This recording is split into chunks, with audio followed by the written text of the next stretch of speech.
నమస్కారం. నమస్కారం. బాపూజీ మేడం మీద ఉన్నారు. నమస్కారం. నమస్కారం. నూలు వడకడంలో నీ ప్రావీణ్యం ఎంతవరకు వచ్చింది మీరాబెన్? ఇంకా నేర్చుకుంటున్నాను బాబు. బాగుంది. నువ్వు నూలు బాగానే ఉడుకుతున్నావు. ఇంకొంచెం నిపుణురాలి అవుతావు. ఆ, బాగుంది బాగుంది. అలాగే బాపూజీ, అలాగే. బాపూజీ, ఉమ్. డాక్టర్ అంబేద్కర్ వచ్చారు.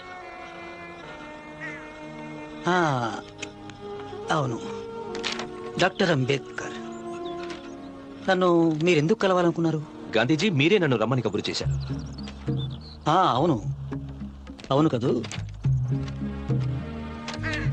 మీకు నా మీద కాంగ్రెస్ మీద ఏవో దురభిప్రాయాలున్నాయని తెలిసింది. నన్ను చెప్పనివ్వండి. నా చిన్నతనం నుంచి ఈ అంటరానితనం అనే సమస్య నన్ను కలవరపెడుతూనే ఉంది.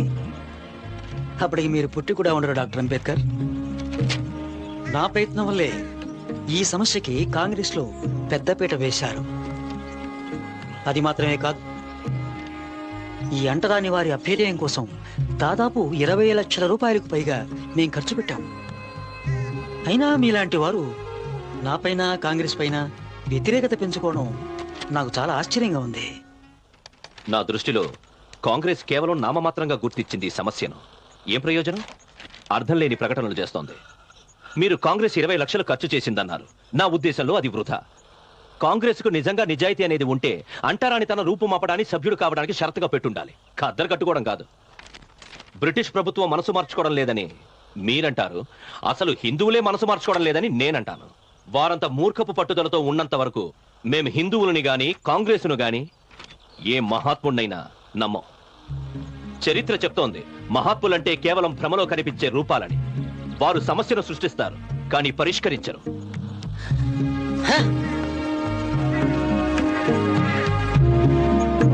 గాంధీజీ, నాకు మాతృదేశం లేదు. ఇది మీ మాతృదేశమేగా డాక్టర్ అంబేద్కర్. నాకందిన సమాచారం మేరకు మీరు రౌండ్ టేబుల్ సమావేశంలో చేసిన ప్రసంగాన్ని బట్టి మీరు సిసలైన దేశభక్తులని తెలుస్తోంది. ఇక్కడ మమ్మల్ని కుక్కల కన్నా హీనంగా చూస్తుంటే ఇది మా మాతృదేశం ఎలా అనగలం? ఇక్కడ ఎదుర్కొంటున్న అన్యాయాలు, అక్రమాలు, కోకొల్లలు.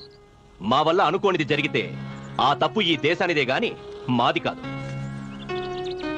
కాంగ్రెస్ మా ఉద్యమాన్ని ప్రతిఘటించి నన్ను దేశద్రోహి అంటే మీరు దేశభక్తుడు అంటున్నారు. నేను ప్రయత్నించేది దేశ ప్రయోజనాలకు హాని కలగకుండా నా వాళ్ళకి కావలసిన ప్రాథమిక మానవ హక్కులు సాధించాలని మాత్రమే. మీరు నాకు ఏ విధమైన ముద్ర వేసినా దాని గురించి నాకు దిగులు లేదు.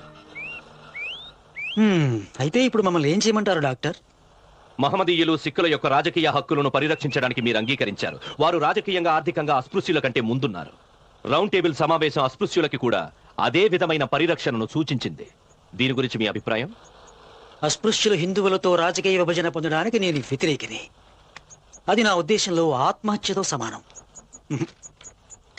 సూటిగా అభిప్రాయం చెప్పినందుకు సంతోషం. ఈ కీలక సమస్యపై మన అభిప్రాయాలు తేటతెల్లమయ్యాయి. నేను సెలవు తీసుకుంటాను గాంధీజీ.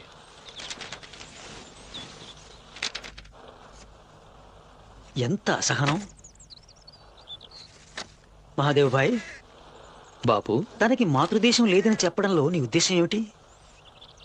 బహుశా ఆయన మహర్ కాబట్టి అలా డాక్టర్ అంబేద్కర్ మహరా అని ప్రపంచం అంతటికీ తెలుసు బాపు. ప్రపంచం అంతటికీ తెలిసి ఉండొచ్చు, కానీ నాకు తెలీదే. ఈ విషయం నాతో ఎవరు ఎందుకు చెప్పలేదు?